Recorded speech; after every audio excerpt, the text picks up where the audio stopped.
Halo Autolover, berjumpa lagi dengan saya, Dadang Overhead, di channel yang membahas seputar otomotif dan modifikasi. Ya, channel apa lagi kalau bukan Radar Bintang. Di luaran sana ternyata masih banyak orang yang merubah sistem injeksi ke karburator ataupun sebaliknya. Nah, di video kali ini saya akan membahas cara atau tantangan pergantian dan efek yang akan timbul. Penasaran? Tonton video ini biar gak gagal paham.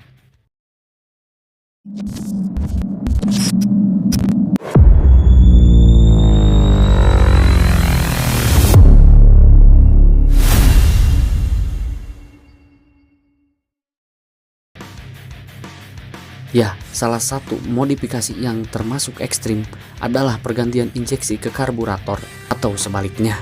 Karena pergantian ini cukup rumit dan memerlukan perhitungan yang matang dan cuan yang tidak sedikit.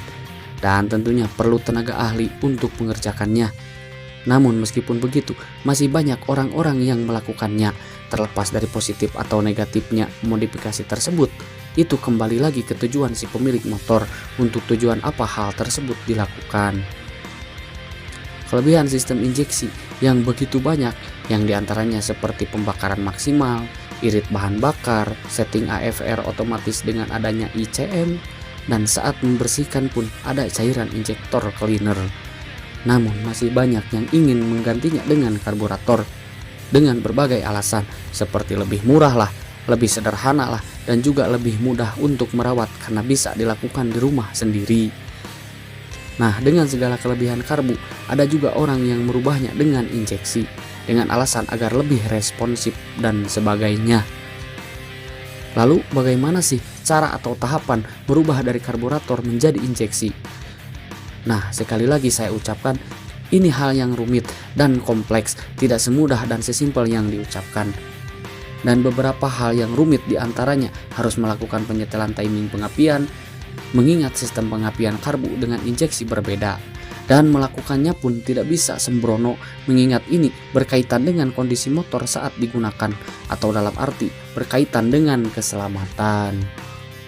Selain itu, hal yang juga cukup rumit adalah merakit kembali kelistrikan motor. Karena perbedaannya cukup jauh, maka merakitnya pun jadi sangat rumit.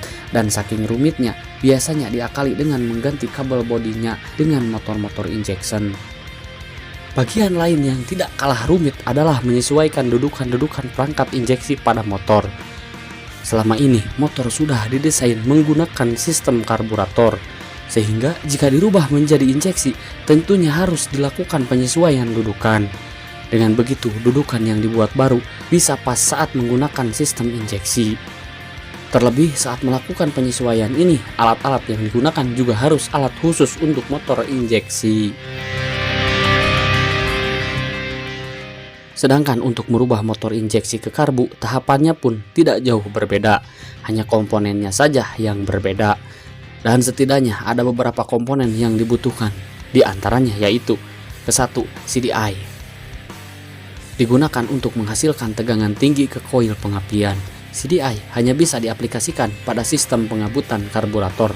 Maka dari itu, komponen ini harus ada saat berencana menukar dari injeksi ke karburator. Nantinya CDI menggantikan kinerja dari ECU yang ada pada motor injection. 2. Kabel bodi. Seperti yang tadi sudah saya jelaskan, lebih baik diganti daripada harus ribet-ribet untuk merubah soket-soket kabel. Ketiga, yang sudah pasti ya karburatornya. Nah, komponen ini haruslah diperhitungkan secara detail, terutama dari segi ukuran, jangan sampai kebesaran atau kekecilan. Harus disesuaikan dulu dengan motor yang ingin dirubah. 4. Magnet. Karena pada motor injeksi dan karburator memiliki perbedaan. Jika di motor injeksi memiliki 2 pick up atau tonjolan untuk injektor timing dan pengapian, sedangkan pada karburator hanya membutuhkan 1 pick up untuk pengapian saja. 5. Pulser. Komponen ini berfungsi untuk membaca sinyal dari pick up magnet. Jika ingin mengubah dari injeksi ke sistem pengabutan karburator, ganti dengan pulser 1 kabel saja. Karena pada motor injeksi, pulser yang berjenis 2 kabel berfungsi untuk mengirimkan sinyal ke ECU dan throttle body. Dan yang ke-6, spool atau stator coil, yang berfungsi sebagai penghantar. Penghantar ini akan dialiri arus listrik saat perpotongan gaya magnet terjadi. Komponen ini memiliki fungsi sebagai sumber penghasilan energi listrik yang akan memasok seluruh kebutuhan elektrikal motor.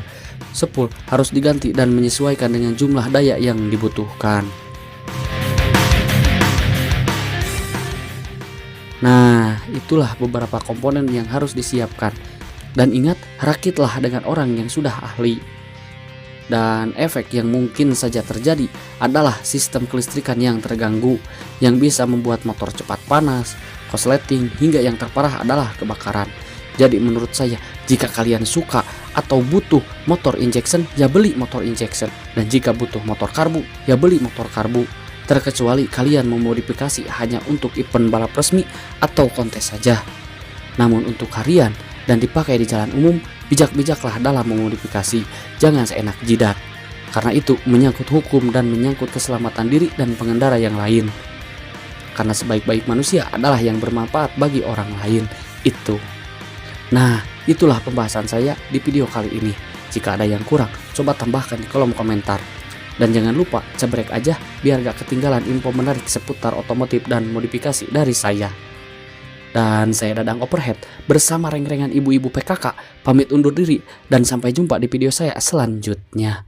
Terima sajalah.